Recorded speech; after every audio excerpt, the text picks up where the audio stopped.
Hello everyone, happy new year to all my beautiful friends. আমার চ্যানেলে আপনাদের সবাইকে স্বাগত জানিয়ে রেসিপি শুরু করছি।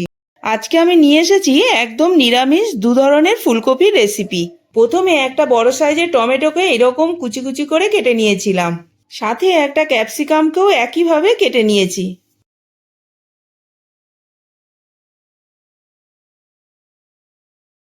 এখানে একটা মিডিয়াম সাইজের ফুলকপির অর্ধেকটা ছোট ছোট করে কেটে নিয়েছিলাম। এবারে কড়াইতে বড় চামচের 1 চামচ সর্ষের তেল দিয়ে দেব। তেল গরম হওয়ার পর দিয়ে দেবো ছোট চামচের 1 চামচ নুন আর সামান্য একটু হলুদের গুঁড়ো। এবারে কেটে রাখা ফুলকপিগুলোকে দিয়ে দেব। বেশ একটু নাড়াচাড়া করে ফুলকপিগুলোকে কষিয়ে নিতে হবে। পুরো ভেজে নেবেন না, ব্যাস 50% কুক হয়ে যায় এরকম। তারপর কপিগুলোকে তুলে সাইডে রেখে দিতে হবে। এবারে ওই তেলের মধ্যেই 1/2 চামচ গোটা জিরে আর 1/2 চামচ হিং দিয়ে একটু নাড়াচাড়া করে বেশ সুন্দর একটা গন্ধ বেরোলে দিয়ে দিতে হবে কুচি করে রাখা টমেটো। এখন টমেটোটা যাতে তাড়াতাড়ি গলে যায় তার জন্য দিয়ে দিতে হবে একটু নুন, সাথে দিয়ে দেব 1 চামচ আদা বাটা। এবারে বেশ একটু নাড়াচাড়া করে যখন টমেটোটা একটু গলতে শুরু করবে তখন দিয়ে দেব কেটে রাখা ক্যাপসিকাম। ক্যাপসিকাম দেওয়ার পরে একটু কষিয়ে নিয়ে দিয়ে দিতে হবে 1/2 চা চামচ হলুদ গুঁড়ো, 1 চা চামচ ধনে গুঁড়ো আর 1 চা চামচ লঙ্কার গুঁড়ো। এবারে সব কিছু একসাথে একটু নাড়াচাড়া করে মিশিয়ে দিতে হবে একটু ভেজে রাখা কসুরি মেথি পাউডার।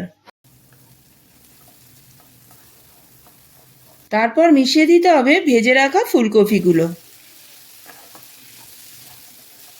এখন আগে থেকে সিদ্ধ করে রাখা দুটো আলুকে এইভাবে হাতে করে ভেঙে নিয়ে ভালো করে ফুলকপি আলু সব একসাথে মিশিয়ে দিতে হবে।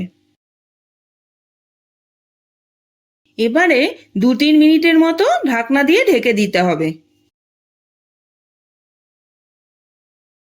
তারপর একটা সিক্রেট মশলা মিশিয়ে দিতে হবে, সেটা হলো 1 প্যাকেট ম্যাগি মশলা।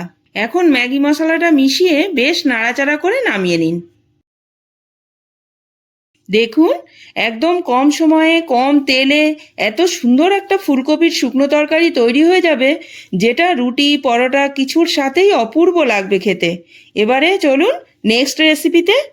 এর জন্য ওই একই রকমভাবে ছোট ছোট করে ফুলকপিগুলোকে কেটে নিয়েছিলাম। এখন গরম জল আর তার সাথে 1/2 চামচ নুন দিয়ে দিয়েছিলাম। এবারে 5 থেকে 7 মিনিটের মতন ভিজিয়ে রাখতে হবে। এখন কড়াইতে 2 টেবিল স্পুন মতন সর্ষের তেল দিয়ে দিতে হবে।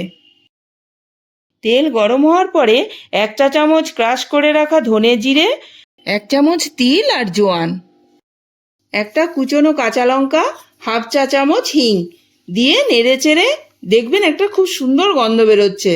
তখন মিশিয়ে দিতে হবে 1/2 কাপ বেসন। এখানে আমি ছোলার ডালের বেসনটা ইউজ করেছি। এখন বেসনটাকে ভালো করে কন্টিনিউয়াস নাড়িয়ে ভেজে নিতে হবে মিডিয়াম ফ্লেমে। দেখুন, বেসনটা একদম ভালো করে ভাজা হয়ে গেছে, বেসনের গা থেকে তেল ছেড়ে দিয়েছে। এখন মিশিয়ে দিতে হবে ব্লাঞ্চ করে রাখা ফুলকপিগুলো। এখন বেসনের সাথে ফুলকপিটাকেও ভালো করে মিশিয়ে দিতে হবে। এবারে 1/2 চা চামচ হলদি পাউডার, স্বাদ মতো নুন দিয়ে নাড়াচাড়া করে নিতে হবে। এবারে 2-3 মিনিট ঢাকনা দিয়ে ঢেকে দিতে হবে।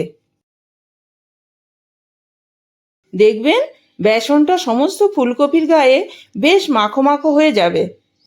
এখন উপর থেকে 1/2 চা চামচ ভাজা জিরের গুঁড়ো, 1/2 চা চামচ আমচুর পাউডার, 1 চা চামচ লঙ্কার গুঁড়ো আর 1/4 চামচ গোলমরিচের গুঁড়ো দিয়ে ভালো করে মিক্সড করে দিতে হবে।